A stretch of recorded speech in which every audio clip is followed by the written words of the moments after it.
Hai teman-teman semua, kami dari kelompok 3 jurusan Teknik Informatika dengan mata kuliah Komunikasi Data. Kami akan menjelaskan tentang TCP/IP versus OSI layer. Berikut ulasannya. TCP merupakan singkatan dari Transmission Control Protocol, sedangkan IP adalah singkatan dari Internet Protocol. Kedua protokol dijadikan satu nama sebab fungsinya yang saling bekerja sama dalam komunikasi data. TCP/IP adalah perangkat lunak yang jaringan komputer atau networking software yang terdapat dalam sistem yang digunakan untuk komunikasi data dalam internet ataupun local area network yang terhubung ke internet. TCP/IP juga merupakan standar komunikasi data dalam proses tukar-menukar data dari suatu komputer ke komputer lain dalam sebuah jaringan. TCP/IP juga memiliki 5 layer, diantaranya yaitu application, transport, internet, dan network access. TCP/IP dimodelkan dalam satu layer yaitu Network Access. Open System Interconnection atau OSI adalah model referensi yang mana tercipta dalam bentuk kerangka konseptual, bahkan sekarang ini ia telah menjadi suatu standar koneksi untuk sebuah komputer. Selain itu, ia diciptakan juga untuk memenuhi tujuan tertentu. Tujuan tersebut adalah supaya model OSI menjadi rujukan bagi setiap vendor ataupun developer, sehingga software dan produk yang mereka buat mempunyai sifat interpolate. Hal itu berarti, pengguna tidak harus melakukan upaya khusus dan mereka bisa melakukan kerjasama dengan sistem ataupun produk. Dalam OSI layer, terdapat 7 layer dalam menjelaskan proses komunikasi data dalam jaringan. Juga, dalam OSI layer, proses komunikasi data di dalam jaringan secara fisikal dimodelkan dalam 2 layer yaitu data link dan physical layer. Slide 3. Cara kerja TCP atau IP.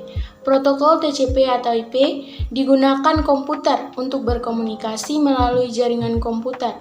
Komputer akan memproses paket dan mengemasnya ke dalam paket data untuk dikirim melalui jaringan komputer. Pada bagian-bagian step 1, 2, 3, dan router, router adalah perangkat untuk menghubungkan beberapa jaringan, baik itu jaringan yang sama atau juga jaringan yang berbeda. 1. Data dipecah menjadi paket kecil dengan tujuan agar bisa ditransmisikan melalui media dan protokol yang sesuai. Setiap paket data diberi label dan tujuan paket dikirim.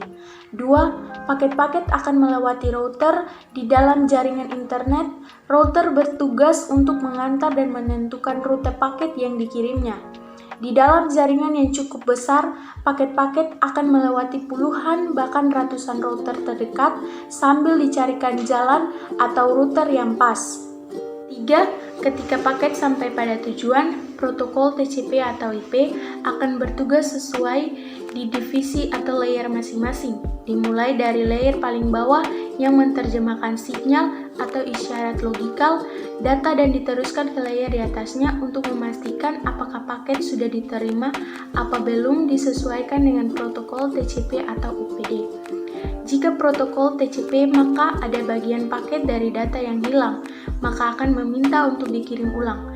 Paket data akan dirakit dan disusun seperti bentuk aslinya dan diteruskan ke layer di atasnya, hingga berbentuk file seperti aslinya ketika dikirim. Slide 4. Cara kerja OSI layer. Cara kerja OSI layer bisa dibilang sangatlah panjang dan cukup rumit. Ambil contoh ketika hendak mengirim sebuah email ke komputer lain, berikut inilah tahapannya. Application layer, mengirim data ke komputer lain. Presentation layer, melakukan konversi email menjadi format jaringan. Session layer, membentuk sesi perjalanan data sampai proses pengiriman selesai dilaksanakan. Transport layer, pengiriman memecah data dan dikumpulkan lagi di tempat transport layer penerima. Network layer, membuatkan sebuah alamat dan menuntun data sampai ke tempat tujuan.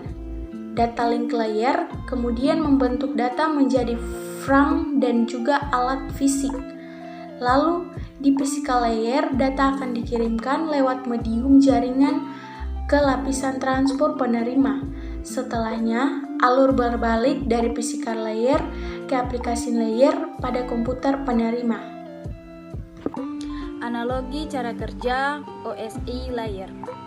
Prosedur OSI layer berlaku baik di perangkat pengirim maupun perangkat penerima. Artinya data dari perangkat pengirim akan melewati 1-7 sebelum sampai ke perangkat penerima. Data tersebut masih harus melewati 7 layer yang sama tetapi urutannya terbalik.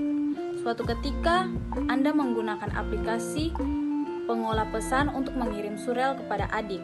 Selesai mengetik, Anda menekan tombol kirim, lalu aplikasi pengolah pesan akan memanggil application layer untuk memilih protokol 1.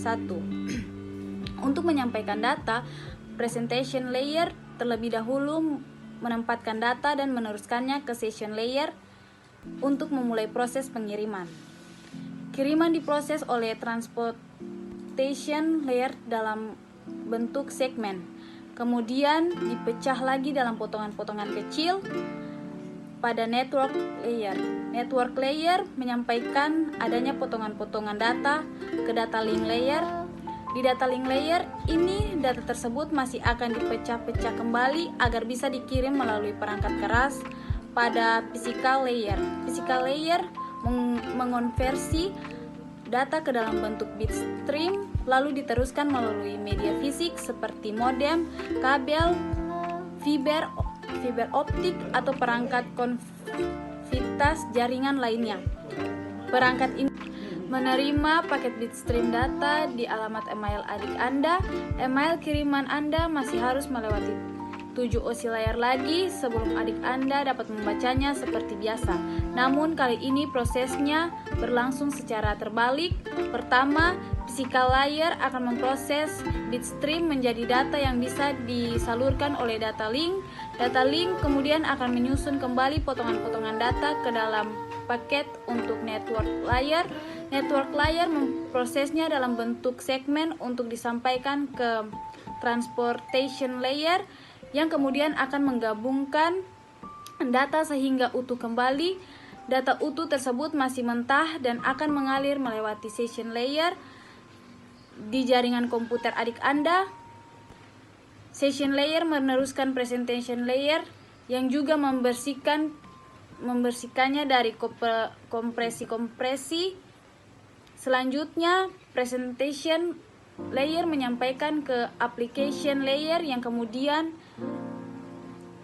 akan memproses data mentah dalam bentuk yang bisa dibaca oleh program email di komputer adik Anda.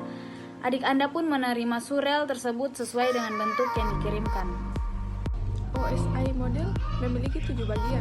Yang pertama, application layer, yang kedua, presentation layer, yang ketiga, session layer, yang keempat, transport layer, yang kelima, network layer, yang keenam, data link layer, yang ketujuh, physical layer. Yang pertama, application. Tahapan ini berhubungan langsung dengan pengguna. Application layer merupakan prosedur penyambung komunikasi dari perangkat. Artinya, application layer adalah penghubung antara perangkat dan sistem komunikasi. Contohnya saat mengirim surel, program email seperti Gmail akan memulai komunikasi dengan jaringan sebelum pesan bisa dikirim. Disinilah application layer berlangsung melibatkan protokol HTTP, SMTP, FTP, dan Telnet. Yang kedua, presentation. Presentation layer bertanggung jawab untuk mempersiapkan data agar bisa digunakan dengan program tertentu, atau dengan kata lain, mempresentasikan data agar program tersebut dapat menyerap, mengakses, dan menggunakannya. Presentation layer berperan sebagai penerjemah bahasa komunikasi yang berbeda antara dua perangkat komputer, melakukan enkripsi data dari perangkat sumber, lalu mendekripsinya pada perangkat penerima. Yang ketiga, session. Durasi waktu yang diperlukan untuk berkomunikasi disebut session atau sesi. Lapisan ini bertanggung jawab untuk membuka jaringan dalam durasi waktu yang cukup agar pertukaran data berjalan dengan baik. Session layer mengirimkan data melalui pos-pos. Contohnya, untuk mengirim 100 data, session layer bisa mengatur penempatan pos setiap 10 kali. Jika setelah mencapai 50, tiba-tiba jaringan putus, maka pengiriman data bisa diulangi dari pos terakhir. Panjang, bukan? Sebelumnya mungkin Anda tak pernah membayangkan bagaimana proses itu berjalan. Yang keempat, transport. Transport layer berperan sebagai penanggung jawab yang memberikan